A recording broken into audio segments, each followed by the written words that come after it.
this box. This is the box that I've had that, well, I've had it happen to the box over in Tonkawa as well, but we're pretty sure that was a disconnected cord down below. Somebody had gotten it. Okay, well, I'll make a note of that. All right, cool. Thank you. Didn't want to disturb your lunch because I knew you guys were eating lunch. It's fine. I already wrapped it up. All right, so our current density is going to be the number of available charges times the velocity through. And that's why we can talk about it as a flow, okay? That's why we can talk about it as a flow. But if you think about it, think of where copper is on the periodic table, think of where gold is on the periodic table, and silver is on the periodic table. The number of electrons that are available to move is going to be dependent on the material. And that's actually what's going to tell us that copper and silver and gold are going to be better conductors than nickel or iron or something else. Okay? It's going to be because how many available charges that I have. Okay? So copper will have a very different number of available charges in terms of it than fishing line or aluminum or things like that. So we get to this, and so here's the deal, guys. I'm not even sure. I think I put in like maybe 1 or 2 homework problems on current density, just so you guys have been exposed to it. Because if you end up in your materials class, they're going to talk about what makes something a good conductor. This is where we're going to get it physically at the end. This is also going to lead us to where we're headed. It's the underlying physics or the underlying rationale as to why aluminum is going to have a different resistivity than copper is, than gold is, than something else is, other than just saying it's a material property. So there's an actual physical basis for why that material property exists. And basically what happened is good old George Ohm, and it's this George, we went by this one. Okay, all right. He noted that my current density is related to this thing that we're going to define and my electric field. So experimentally, he's looking at this and he's calling this sigma, and that's the Greek letter sigma, which we've used, you know, as a charge density. We've used it as a couple of other things. And he's going to call this conductivity. So think about this for a second. This is a property of the material that says whether it's going to be a good conductor or a bad conductor. And conductivity really is kind of fun, right? Let's see if I can get there. Conductivity. And we're going to use rho. And we've used rho before, right? Except this is not fun. Conductivity is actually 1 over, and this is resistivity. So this says how good of a conductor it is, and this one says how it's going to resist the flow. And depending on what we want to do, depends on whether or not I want to look at things in terms of resistance of flow or whether I want to look at things in ease of flow, which is one of the reasons why we have it back and forth. And there are tables of this stuff floating around. So I can look at the resistivity of aluminum, I can look at the conductivity of aluminum, I can look at the resistivity of other things, and we'll actually get there here in just a second.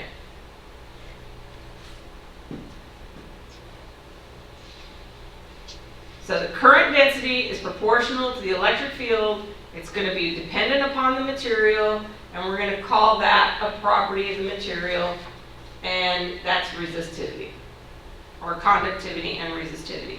So let's take a wire, and this is something that we used to do and play with. If I've got a length of wire we can apply the electric field across the length of wire, and that gets us back to what we've been doing, is that my change in potential is equal to my electric field, times the distance. And if I do my current density, we're going to do this. Current density is my conductivity times my electric field, which is also equal to my current divided by area. And now I'm going to plug in for E, because I'm going to rearrange this and get it for E. E is going to be my change in potential divided by length. So now I'm going to get this change in potential divided by length is equal to current divided by area. And I'm going to solve for change in potential. So my change in potential is going to be my current times my length divided by the conductivity of the material times the area. And length, conductivity, and area is material based.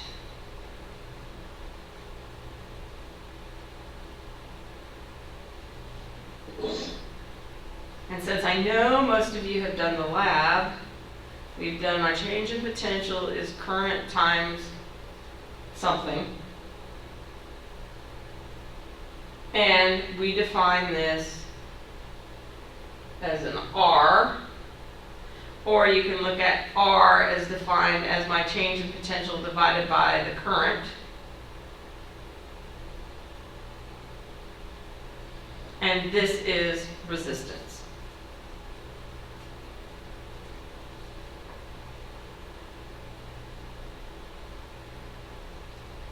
It's resistance. So materials with low conductivity have high resistance. Materials with high conductivity have low resistance. And that's where we get into this argument of, do I look at it from conductivity or resistivity? And it's just a matter of what you want to look at. Now the other interesting thing is that my resistance is not only dependent upon length, like you just saw, it's also dependent upon area. And when I get into materials and material properties, and I'm looking at what kinds of lines and power lines, the thickness of my wire can come into play. Okay, the thickness of my wire can come into play. And if I look at this as R is equal to the length times resistivity divided by the area, which is what we just saw in that whole argument with current density, right? That whole argument with current density is to get us to something that looks like this. And if I'm dealing with a wire, because our wires are usually done this way, I'm going to get in the resistance in the area of my wire is pi r squared. And we know typically when we're measuring these things, it's really a pain in the butt to measure radius. And so we do it in diameter. So I'm going to put the diameter in instead of radius.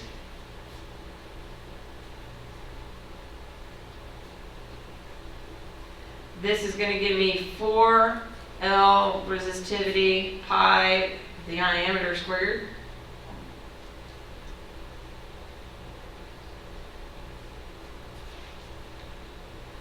This is because it's copper, silver, gold, nickel, aluminum, whatever. The length is however long I have, and the distance is the gauge, or the diameter is the diameter of the wire. So I can actually build a resistor out of lengths of wire. And you can actually build the resistance that you want. And I think you have a couple of homework problems in this resistance chapter, because what we end up doing and how the book divides it out, and almost every physics book does the same thing. We do conductors because we've gotten through all the electric fields, we've gotten through all potentials, and we do conductors because that's a really cool device and we get there. And then we say, okay, we got to take a step back and let's talk about what's going to cause resistance. And that's what we just did, right? But then we know some fun things, right? We know, for example, if it's, and this may have happened to somebody this morning, if I put a current, and we're going to go ahead and draw our resistor like this, and I put a current through that, what happens? I'll give you one that more people are familiar with. Around here, though, it's about a 50-50 shot. On my stove, I got something that looks like that. When I turn it on, what happens? It's not a trick question.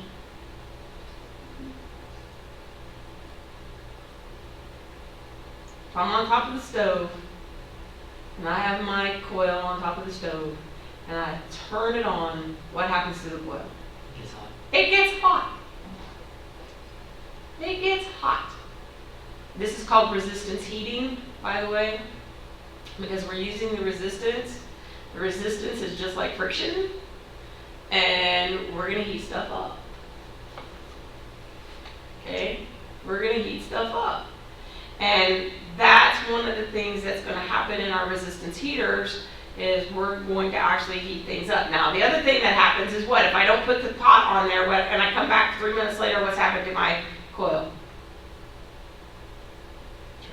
It's glowing red.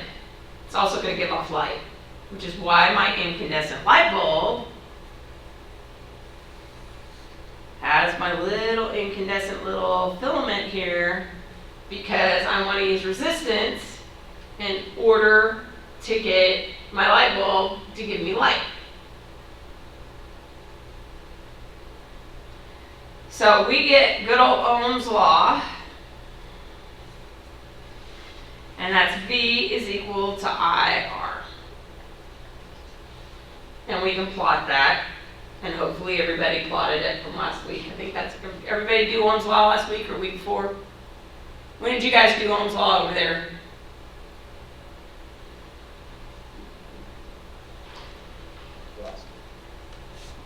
Was it last week? I know you guys did it last week, but did you guys do it last week over in Tonkawa, Ohm's law? Yeah. Okay. And you got nice straight lines, right? Nope.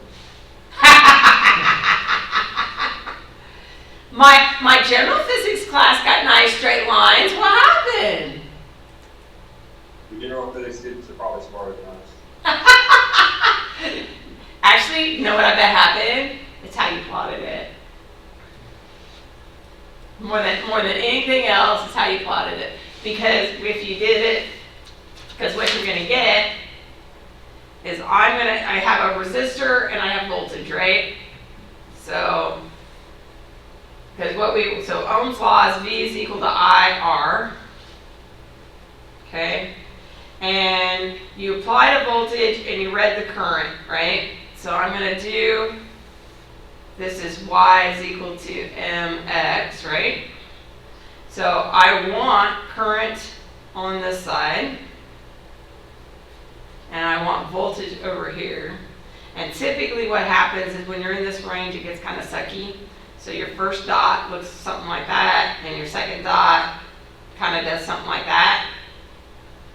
And then I have a dot that, because it is a straight line, kind of bounces all over the place, depending on how many different ones you have.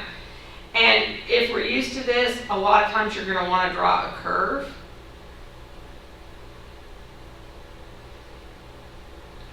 But that's really not what you've got. You really want to draw the best fit straight line. And when I draw a best fit straight line, some of them are going to be on the line, some of them aren't on the line. And for you all, because we've had calculators all this time, and because you haven't had to hand plot stuff, you don't necessarily see the averaging of what's happening in your line. So let's look at that for a second, because this is really kind of important. So if I have a graph, and I've got a data point here, and I have a data point there, and I have a data point here, and I have a data point, I'm going to give myself a really sucky data point.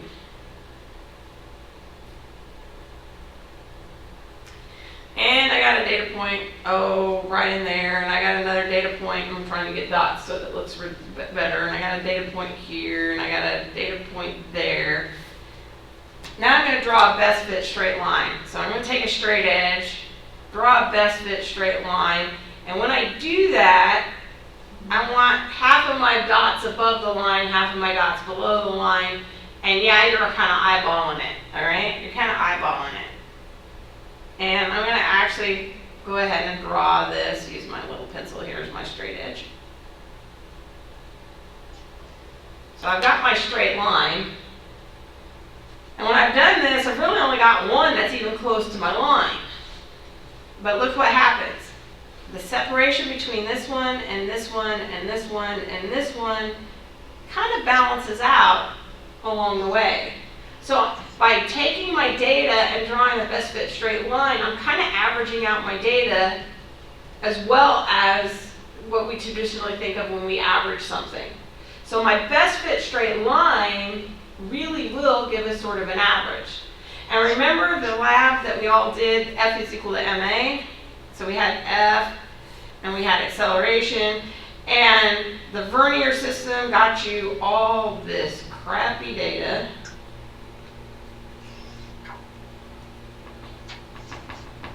And it kind of looked like that, if you guys remember it. And then you had Vernier go, okay, give me a best fit straight line.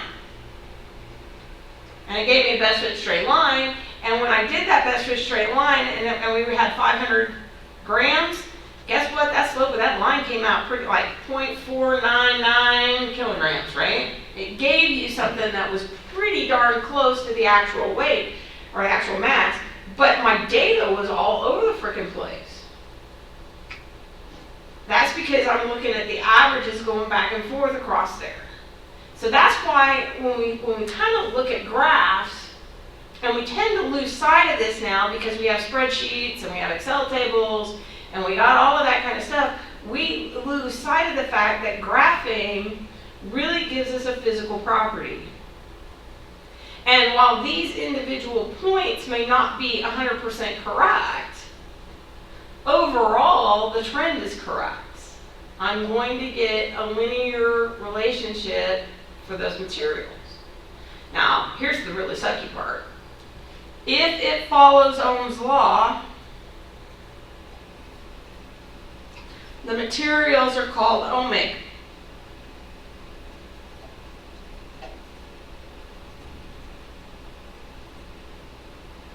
Okay? And we run into the exact same problem that we saw when we did, if you remember when we did F was equal to Kx or minus Kx, and I did it with a spring versus a rubber band. Now, my rubber band had a place in it where it followed Hooke's law, but there was a part of it that my rubber band didn't do diddly squat. You know, if I'm plotting this with my rubber band, it would sit here, and sit here, and then finally it would do something that gave us a straight line. And so this Hooke's law actually only happened in a certain region. Well, it turns out for resistors, not all things are ohmic, and it's a material property. And it's coming back from the underlying science behind why we get conductivity to begin with.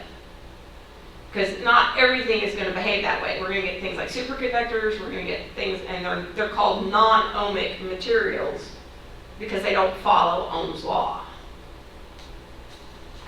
But we get Ohm's law in there. So understanding why we do graphs becomes really, really important. And looking at it, and that also talks to us about, you know, we've gotten away with I used to have boxes, I kid you not, I had boxes of different types of graph paper. Logarithmic graph paper, log graph paper, log straight graph paper, all kinds of different graph paper because we didn't have a spreadsheet that we could plot it in and push the button and have it give us a scatter plot and then do a curve fit on it. We had to actually plot it, and you had to plot it on different types of graph paper to find out if you got any kind of relationship. So we get there. And let's see, so we get resistivity, we get Ohm's law. And now we want to get power. And we've already defined power as joules per second, or energy per unit time, right? We've already done that. And if I look at power, I can play with it. We can get there. Amperes, just so you can kind of look at some fun things. Amperes are in coulombs per second. Volts are in joules per coulomb. So if I do something that looks like amps times volts, or I times volts, I'm going to get coulombs per second. The joules divided by coulombs, those cancel out. I get joules per second. Voila, I got watts. So power can be current times voltage. And we already know that V is equal to IR, so I can put in IR, which now gives me I squared R. That's another form for power. Or I can substitute I is equal to V divided by R, so now I can put V divided by R times V gives me V squared over R. That's another version of power.